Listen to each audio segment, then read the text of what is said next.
a little bit of those machine learnings right now. So actually, there are some machine learning algorithms that today runs out of the box for a PPM tool called Project Online.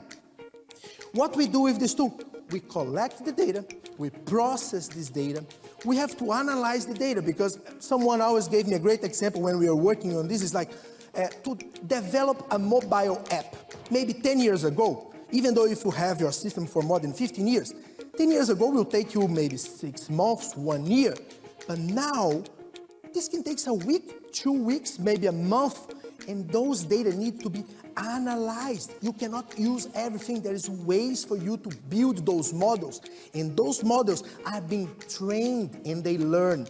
A very great example of what is this done is, imagine that I'm in the point A and I have to go to the point B, which is the end of this stage.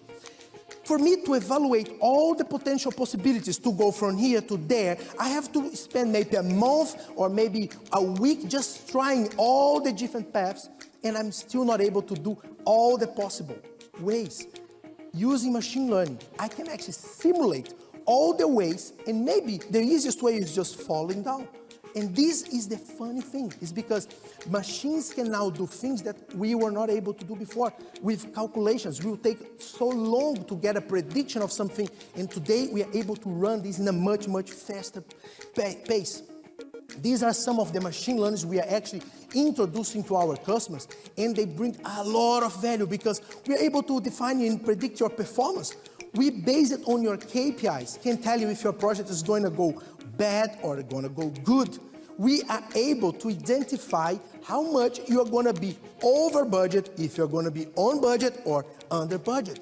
Based on this information, we can even look at risk assessment for you. We can look at external factors. What are the external factors? Imagine you are building a bridge or you're building a new building. And what is happening that when I made my plan, I identified that my construction of the bases of everything will be done in August, which in August in Denmark is the most raining day and month of the year. So we can actually look at these external factors and tell you, usually if you are doing this type of test, they always get delayed, maybe a week or 2 weeks. So you should think about it, moving your project ahead. This is just reducing the risk before they even exist. We can actually give you estimates of tests that are mostly common done in your organization. And I'm going to be showing here today that every time I'm building my plan and I say, I need to now elaborate my risk analysis, I need to create my business case or my project brief, we can tell you how much exactly it's going to take. And every time you finish that task, we are improving that algorithm. But then something really interesting came out to us after we have rolled out some of this machine learning already 2 years ago. And then someone was always kind of tricking our algorithms. And we could not identify, well, like, why this project failed, and we could not identify why. We had to apply something called fraud detection. Because people are smart, really smart, and they can actually trick your system. They can trick math at some point. So by looking at different algorithms, we apply something that is an anomaly detection that can actually identify when a project manager is maybe not being trustworthy with you. He's actually every month saying everything is green, everything is good, this is my financial information.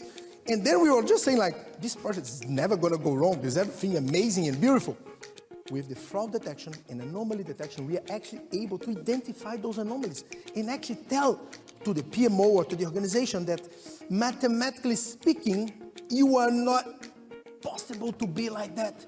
This is not actually reasonable. So then we can identify. The tool and the machine learning is not only for reactive, it's not only for who is asking, but also it supports the entire organization, from project managers to PMO and even the small users that are actually time registering their data.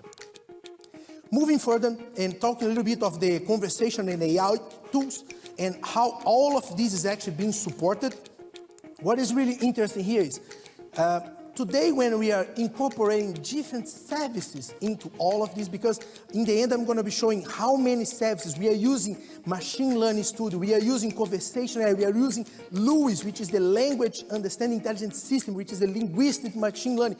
There are more than 37 different services to run this, which happens in less than a second for the users. This is amazing. In less than a second, you can have all these predictions, but 37 services being running behind the scenes. Thanks to the cloud, we are able to do this today, and I don't think we were able to do this 3 years ago. One of great examples is adding a personality chat.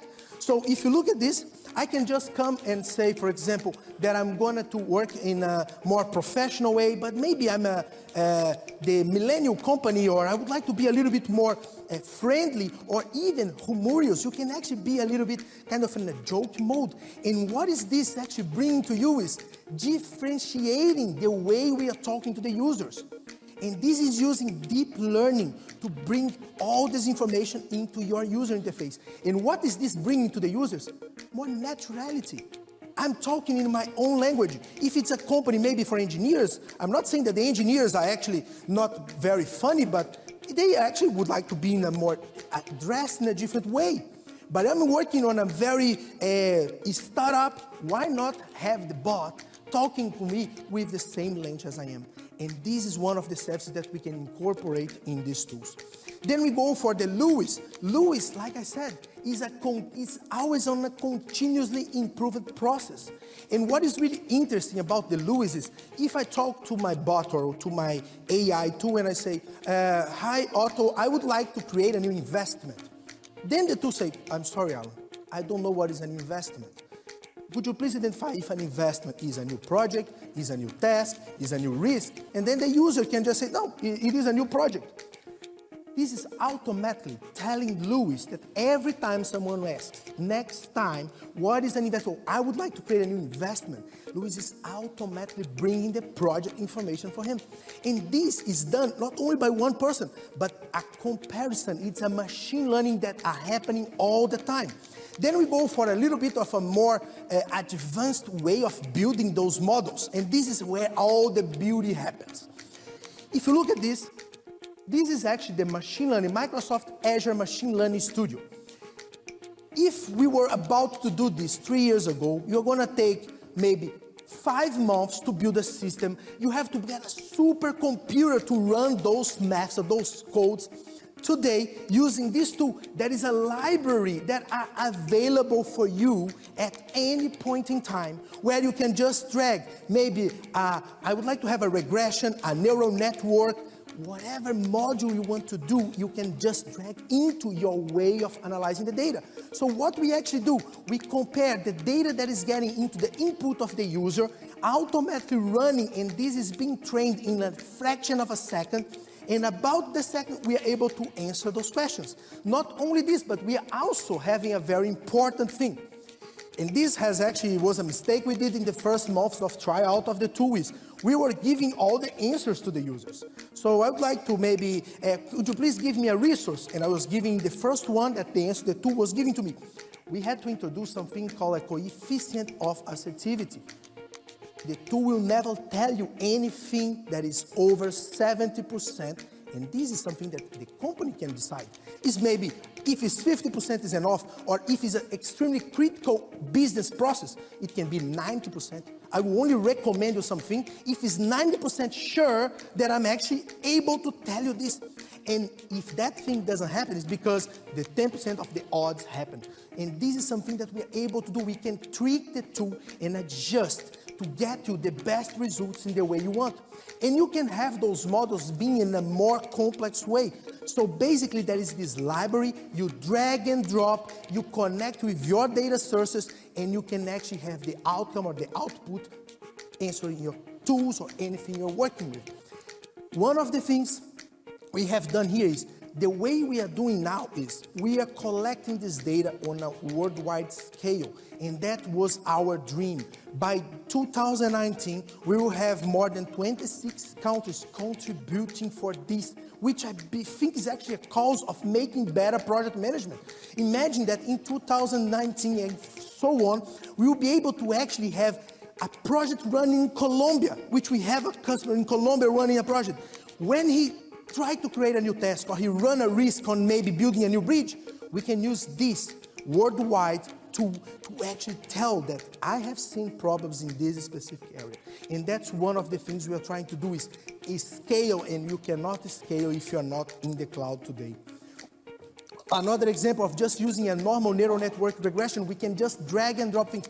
Very important thing here is, if you want to actually modify or customize your machine learning, then you are actually going in a very, very dangerous area.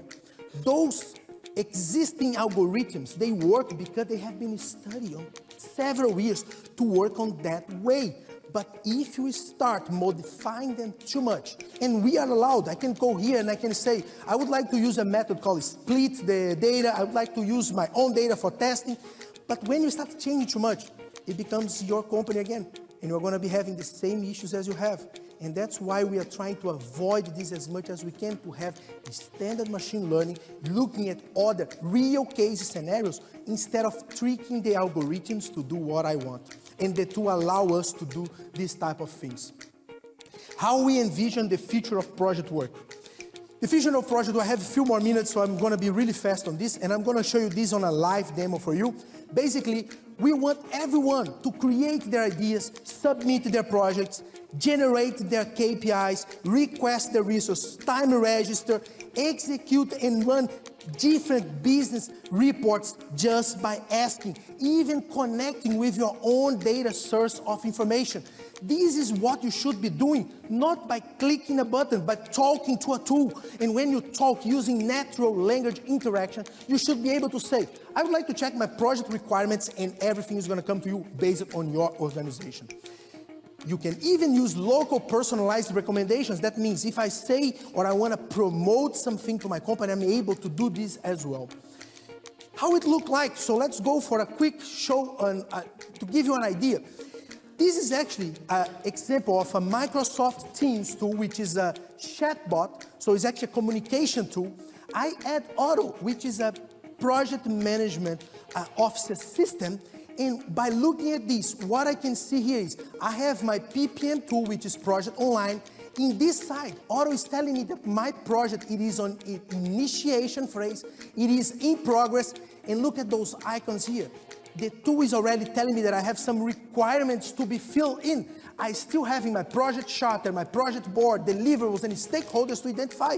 All of this, it's actually giving me a very easy way to get adoption into my process. If you establish a Prince2 process, you're going to be following them. I don't want to miss you to talk about what we call the smart talk. The smart talk is actually predefining and predicting what you should be doing at the time. So the user, even though he doesn't know what to do, we are going to be telling you, okay, now you should be doing this, you should create that report, and the smart talk is based on the context that you have. Then we go for the less than a second fraction of response on the machine learning part. What I'm doing here right now is actually giving a task work prediction response. The user just asked, I would like to create a new task. This task is elaborate risk analysis, and then using the task work prediction algorithm, it's saying that it should take 42 hours. But maybe you can overrule and say, now I want to push boundaries and have only 40 hours. But what if I even go to another level, saying, okay, I'm assigning Allan to that task.